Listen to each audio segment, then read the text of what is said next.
It's 1 week since the start of Colombia's national strike that saw 250,000 protesters take to the street on the first day, and protests have continued every day since.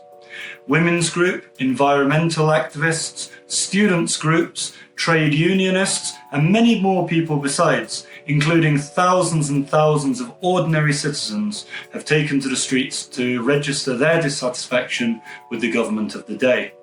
The majority of the strikes and protests have been peaceful. However, one event has happened which really rocked the nation. Teenage protester Dilan Cruz was shot by the Colombian riot police ESMAD on Saturday afternoon. He had been marching for the right to access an ISATEX loan so that he could go to university to study administration. After being shot, he was immediately taken to intensive care, where he stayed for the next 2 or 3 days. At 10:30 on Monday night, however, he was declared dead. The attack on Dilan was filmed by many people at the scene, as were the attempts at resuscitation by medics. These videos have circulated widely on social media. Una de las personas que lo acompañaba grabó parte de lo sucedido. Many protesters, perhaps realizing that what happened to Dilan could just as easily have happened to them, went to the hospital where he had been taken and started a memorial.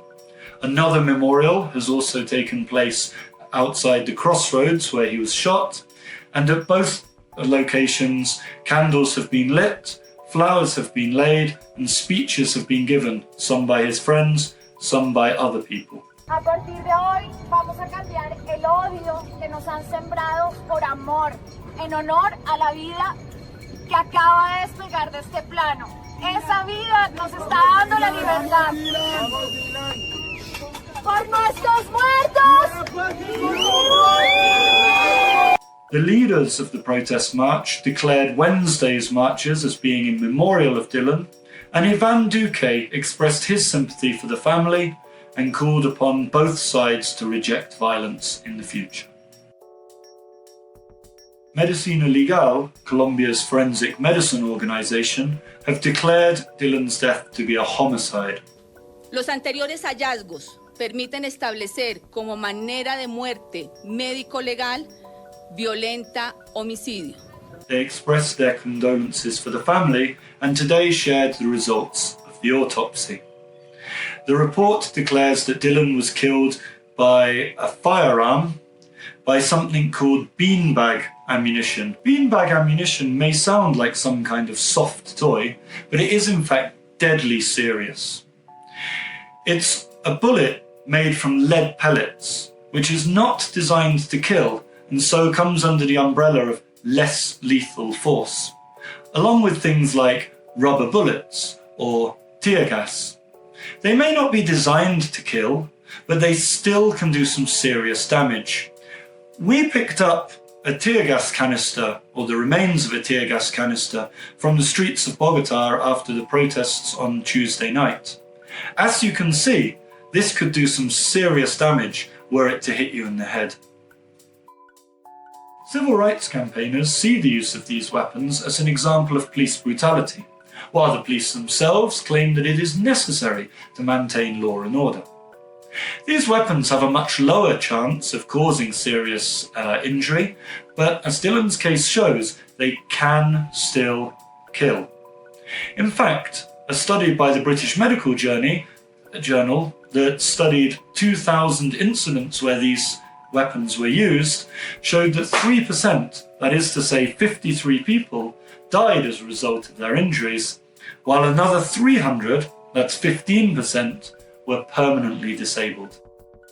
Less lethal weapons are allowed, although Amnesty International has linked their use to a number of human rights violations around the world.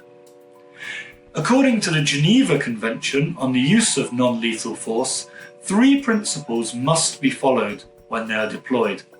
Let's have a look. Legality. If law enforcement officers use less lethal weapons, their operation must be planned and precautions should be taken to minimize the use of force, if necessary, by delaying direct contact. Number 2, necessity.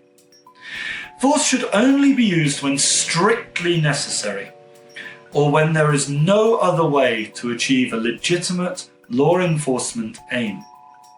And 3, proportionality. The use of force must be proportional to the threat posed and the offence that is being committed.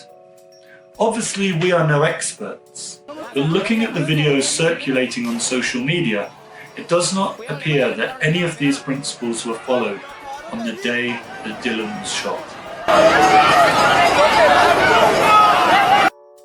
The Medicina Legal report has been passed to the Fiscalía of Colombia, who have already opened their investigation into the events of Saturday afternoon. People have been interviewed who were at the scene: police, protesters, medics, and also the surgeon who first attended Dilan. Many people are asking what will happen to the policeman who shot Dilan, and this is still not clear. Many people are also asking what will happen with the regulation of non-lethal force in the future, whether this will now be controlled better, or whether in fact regulations will be ramped up to deal with this sort of protest. Protesters on marches on Wednesday and Thursday have already started wearing helmets, using gas masks and other types of protective clothing. Some of them are also using location applications on their smartphones to try and track the USMAD and see where they are moving. What we ask today is, can Colombia trust its police, and where do we go from here?